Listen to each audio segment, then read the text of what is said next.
함께 말씀 나누겠습니다. 다니엘서 3장을 읽을 때요, 항상 제게 들었던 의문이 하나 있습니다. 아니, 다니엘이 주인공인 다니엘서인데, 이 3장에 다니엘이 등장하지 않습니다. 오늘 본문에 보니까요, 다니엘은 안 나오고 다니엘의 세 친구만 나옵니다. 하나냐, 미사엘, 아사랴. 이 세 사람이 느부갓네살의 금신상에 절하지 않아서 죽을까 말까 대위기를 겪었는데, 다니엘은요, 코빼기도 비치지 않아요. 이 엄청난 사건이 벌어지는 동안 다니엘은 대체 어디서 뭘 하고 있었을까요? 그 답을 아시는 분 계십니까? 네? 기도하고 있었을까요? 믿음이 좋으십니다. 정말 저는 너무너무 궁금했습니다. 설마 느부갓네살의 금신상에 절하고 위기를 모면했을까? 아니겠죠. 아니면 무서워서 어디서 숨어서 벌벌 떠는 중이었을까요? 여러분 어떻게 생각하십니까? 그런데 성경을 꼼꼼히 읽어보니까 답이 있더라고요. 여기에 대한 힌트가 2장 마지막 절에 나옵니다. 읽지는 않겠습니다만 거기 보시면 다니엘이 왕궁에 머물렀다 하고 나옵니다. 다니엘은요, 앞선 2장에서 느부갓네살의 꿈을 해몽하고 높은 관직에 앉았습니다. 아마도요, 느부갓네살이 왕국의 2인자 자리를 다니엘에게 준 것 같아요. 왕 밑에 바로 2인자니까 왕이 비울 때 그 자리를 지켜야 되잖아요. 왕이 자리를 비울 때 그 빈자리를 지키려고 아마 왕궁에 남아 있었던 것 같습니다. 우리도 대통령에게 문제가 생기면 국무총리가 그 직무를 대신하고요. 미국은 부통령 제도가 있어서 대통령의 유사시에 부통령이 대통령의 권한을 위임받습니다. 이렇게 느부갓네살이 자리를 비웠을 때 무슨 일이 생기면 안 되니까 그 권력의 공백을 방지하고자 왕국의 2인자였던 다니엘이 왕궁을 지켰을 것입니다. 그래서 느부갓네살이 만든 금신상에 절해야 하는 대위기에서 벗어날 수 있었던 것이죠. 하나님이 은혜를 베푸셔서 시험을 피하게 하신 거예요. 하지만 나머지 세 친구, 다니엘과는 다르게 이 시험을 정면으로 맞닥뜨려야만 했습니다. 하지만 그들은 하나님 백성이었기 때문에 이 느부갓네살의 금신상 앞에 절을 할 수 없었습니다.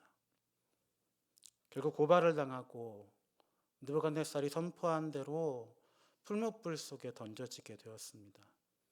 같은 신앙인이지만 어떤 사람은 시험을 피해가고 어떤 사람은 시험을 정면으로 맞닥뜨릴 때가 있습니다. 하지만 그렇다고 해서 불평할 필요는 없습니다. 그리스도인이라면 언젠가는 이런 위기를 겪게 마련입니다. 우리는 죄악으로 가득한 이 세상을 살아가기에 반드시 시험과 고난을 통과해야 합니다. 이때는 다니엘이 시험을 피할 수 있었지만 이로부터 수십 년이 지난 후 나라가 바뀌고 다리오라는 사람이 권조에 앉았을 때 어땠습니까? 그때는 다니엘에게 사자굴의 위기가 찾아왔습니다. 우리 삶은요, 애초에 시험과 위기의 연속입니다. 그리고 신앙은요, 위기의 때에 빛을 발합니다. 이 시험을 통해서 하나님은 다니엘의 세 친구가 하나님의 살아계심을 만천하에 드러낼 수 있게 하셨습니다. 다니엘과 세 친구는요, 하나님께서 자기들을 일부러 바벨론의 포로가 되게 하신 것을 알고 있었습니다. 하나님은 바벨론에서도 하나님으로 인정받으시기 위해서 자기 백성인 다니엘과 세 친구들을 바벨론으로 보내셨습니다. 다니엘과 세 친구의 사명은 포로로 살고 있는 바벨론 땅에서 하나님만이 참 하나님이심을 드러내는 것이었습니다. 이들은 그것을 잘 알고 있었습니다. 우상을 섬기는 나라에서 우상을 섬기는 왕의 신하로 살아가야 하지만 자기들의 궁극적인 사명은 하나님의 영광을 드러내는 일이라 잘 이해하고 있었습니다. 우리는 대한민국이라는 사회 속에 살아가죠. 또 직장을 다니거나 혹은 가정을 돌봅니다. 대한민국은 하나님을 섬기는 나라가 아니죠. 하나님을 섬기는 나라였으면 좋겠지만 엄연히 말하면 대한민국은 기독교 국가가 아니고 세속 국가입니다. 우리 직장도 하나님을 섬기는 회사가 아닙니다. 우리 가정, 하나님 섬기는 가정이길 바랍니다. 하지만 모든 가족이 예수 믿게 만든다는 게 쉬운 일은 아니죠. 우리가 속한 대부분의 나라나 조직이나 기관은 하나님 섬기는 곳이 아닙니다. 국가가 추구하는 최고 가치가 무엇인가요? 이념이죠. 자유일 수도 있고 평등일 수도 있고 정의일 수도 있습니다. 아무튼 이념을 섬깁니다. 회사의 최고 가치는 이윤이죠. 회사는 돈을 섬기는 집단입니다. 이렇게 우리가 세상 속에 살면서 속하는 대부분의 조직이나 집단은 하나님이 아닌 다른 가치를 섬깁니다. 그런데 하나님은요, 우리를 그런 세상 가운데로 보내셨습니다. 다니엘과 세 친구를 우상이 다스리는 바벨론으로 보내신 것처럼 저 여러분을 우상이 만연하고 죄로 가득 찬 세상 가운데 보내셨습니다. 그 이유는 세상에서 하나님 살아계심을 드러내고 이를 통해서 많은 영혼을 구원하게 하기 위함입니다. 우리는 우상을 섬기고 죄악으로 가득 찬 세상에 살면서 많은 유혹과 시험을 받습니다. 그런 시험을 믿음으로 넘기면 우리를 통해서 하나님께서 영광 받으십니다. 하나냐와 미사엘과 아사랴가 이 위기 가운데 어떻게 대처했는지 살펴보고요. 우리가 어떻게 이 세상 가운데서 하나님의 살아계심을 나타낼 수 있을지 교훈을 찾아보려고 합니다. 첫 번째로요. 우리는 하나님만 의지해야 합니다. 다니엘의 세 친구는 위기 때 하나님만 의지했습니다. 느부갓네살의 금신상은 단순한 신상이 아니라 느부갓네살의 권세를 의미했습니다. 앞선 2장에 느부갓네살에게 주신 하나님의 꿈이 나옵니다. 거기 등장한 신상에는 그림 좀 띄워주시고요. 금으로 된 머리가 있었고요. 은으로 된 가슴이 있었고 또 동으로 된 허리, 또 철로 된 다리, 또 철과 흙이 섞인 발이 있었습니다. 여기서 금으로 된 부분이 느부갓네살의 나라와 권세라고 다니엘이 풀어주었습니다. 그런데요, 느부갓네살의 꿈에서 핵심은 금으로 된 머리가 아니라요, 이 신상을 다 깨부순 뜨인 돌이었습니다. 뜨인 돌로 상징되는 세상의 끝, 하나님의 나라가 바로 이 꿈의 핵심이었습니다. 금으로 되었든 무엇으로 되었든 세상 나라는 언젠가 끝이 오지만 그 종말에는 결국 영원한 하나님 나라가 승리한다는 것을 보여주는 것이고요. 그러니까 느부갓네살 너는 영원한 하나님을 섬겨야 한다. 이것이 꿈의 내용이었죠. 하지만 느부갓네살은 자기의 나라가 값비싼 금으로 비유되었다는 사실에만 마음을 빼앗겼습니다. 자기 영광과 권세에 도취이 되었습니다. 그래서 금으로 된 신상을 만들었죠. 그래서 느부갓네살이 자기 신상을 만들어서 절하라 한 것은 하나님의 권세가 아닌 느부갓네살의 권력에 굴복하고 하나님의 나라가 아닌 바벨론에 충성하라 하는 의미였습니다. 사실 세 친구는 이미 느부갓네살의 총애를 받는 신하였습니다. 어떻게 알 수 있냐면 다니엘 3장에 드러나는 이 느부갓네살의 태도를 보면 알 수 있어요. 느부갓네살이 세 친구가 신상에 절을 하지 않는다는 소식을 듣고 버럭 화를 냅니다. 그들이 왕의 말을 거역했다는 데에도 화가 났겠지만 그보다도요, 그들을 죽이고 싶지 않았기 때문에 더 화가 난 거예요. 죽으면 안 되는 인재들인데 대체 미련하게 왜 죽을 짓을 하냐 이겁니다. 느부갓네살이 직접 그들을 대면해서 기회를 한 번 더 주는 데서도 알 수 있습니다. 사실요, 느부갓네살은요, 굉장히 성질이 급하고 포악한 사람이었습니다. 2장에 보시면 자기 꿈의 내용을 말해주지도 않고 꿈 내용도 말하고 해몽도 해라. 못하면 지혜자들 다 죽여버린다. 한 사람이 느부갓네살이었습니다. 그런데 그런 사람이 한 번 더 기회를 주는 건 굉장히 이례적인 태도입니다. 그만큼 다니엘과 세 친구를 사랑했던 것이죠. 이렇게 최고 권력자의 총애를 받는데 그까짓 거 잠깐 눈 딱 감고 절 한 번 하면요, 더욱더 탄탄대로가 펼쳐지는 겁니다. 이 세 친구는 느부갓네살의 절대 권력에 의지해서 잘 먹고 잘 살 수 있었습니다. 그런 그들이 자기들을 출세시켜줄 절대 권력에 도전했습니다. 굴러들어온 복을 뻥 차버리는 것이죠. 왜냐하면 그들은 느부갓네살의 권력에 의지하지 않고 하나님의 권세에 의지했기 때문입니다.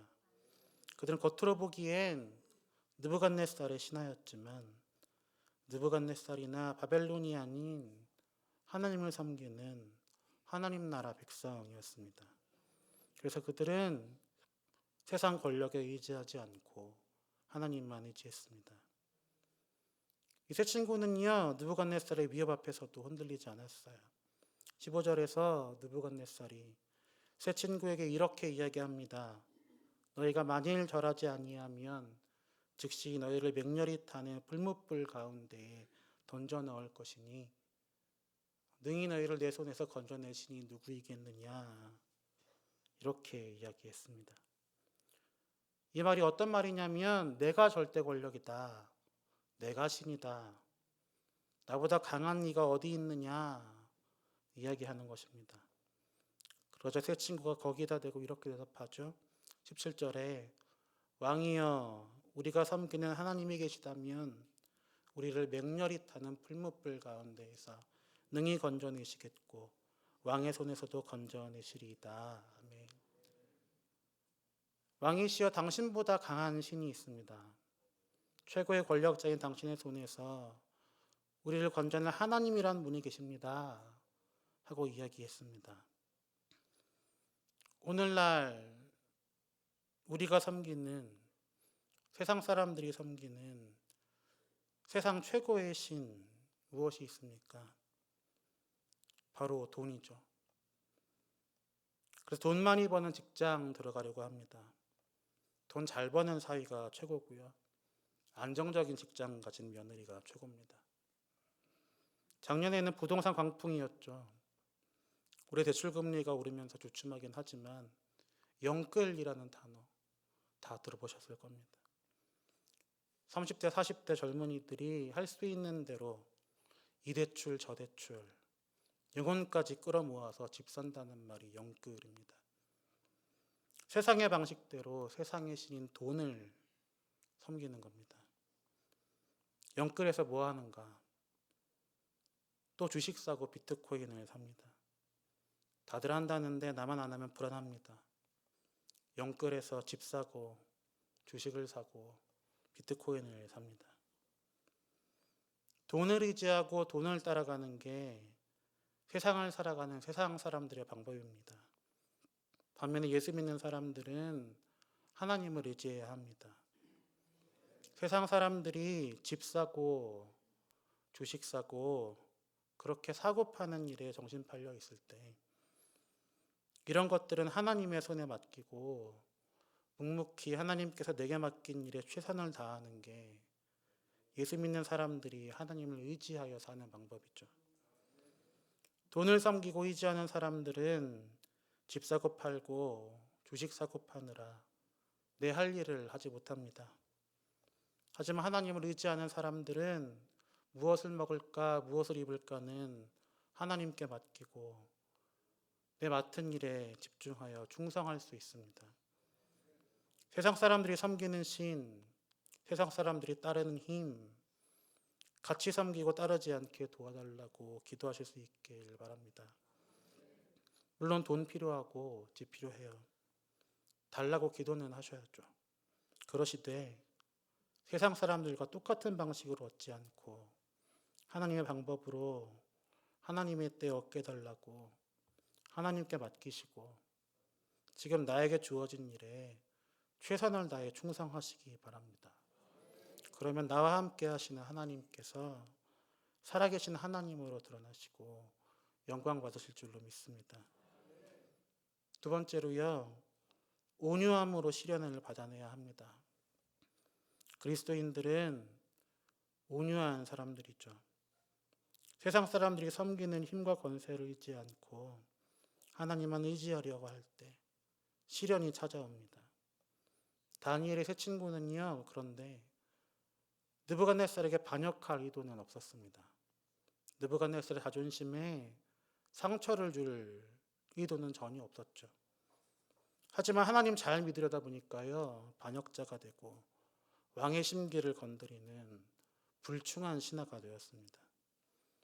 그때 이들은요, 상황을 모면하려고 이 말 저 말 하지 않았어요.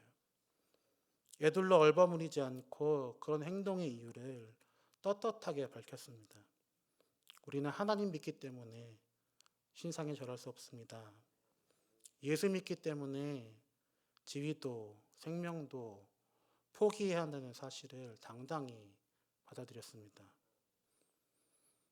성경에서 온유함이라는 것은요, 단순히 부드러운 성품이 아닙니다. 온유한 사람은요, 하나님께 소망을 두고 하나님 말씀대로 살기 때문에 손해보고 핍박받을 수 있다는 걸 인정하는 사람입니다. 제가 저희 아들 이름을 온유로 지은 이유가 있거든요. 온유에 대해서 함께 나눌 수 있는 시간이 있었으면 좋겠는데, 아무튼 하나님 믿기 때문에 받는 오해와 수치와 고난을 불평하지 않고 묵묵히 견뎌내는 사람을 온유하다 합니다. 불의한 재판을 받으실 때 말대꾸 한마디 하지 않으신 예수님께서 온유하신 분입니다. 하나님의 아들로서 하나님의 뜻에 순종하는 메시아로서 십자가 고난과 죽음을 기꺼이 받으신 예수님을 두고 온유하다 하는 겁니다. 오늘 본문에 나타난 다니엘의 세 친구는 이런 온유한 사람들이었습니다. 저항하지 않았습니다. 하나님을 믿기 때문에 풀무불에 던져져도 순종했습니다. 하나님께서 그리하지 아니하실지라도 우리는 기꺼이 죽겠습니다 하고 이야기하는 온유한 사람들이었습니다. 예수 믿기 때문에 찾아오는 시험을 온유함으로 받아내는 저 여러분 되길 간절히 소원합니다. 예수를 믿기 때문에 손해볼 줄 아는 저 여러분이 되길 주님의 이름으로 축복합니다. 살아있는 세상의 권세가 아니고 영원한 하나님 나라를 섬겼더니 또 그 믿음 때문에 찾아오는 시험을 온유하게 받아들였더니 무엇을 경험했습니까? 불 가운데서 함께 하시는 하나님을 만났습니다. 불 근처에만 가도 사람을 태워 죽이는 뜨거운 풀무불 속에서 털끝 하나 다치지 않고 살아나왔습니다. 나만 하나님을 체험한 것이 아니고 느부갓네살이 보고 만백성 앞에 너희가 섬기는 하나님이 참 하나님이다 선포했습니다. 성탄절이 한 주 앞으로 다가왔죠. 요한복음은 세상에 찾아오신 예수님에 대해서 이렇게 이야기합니다.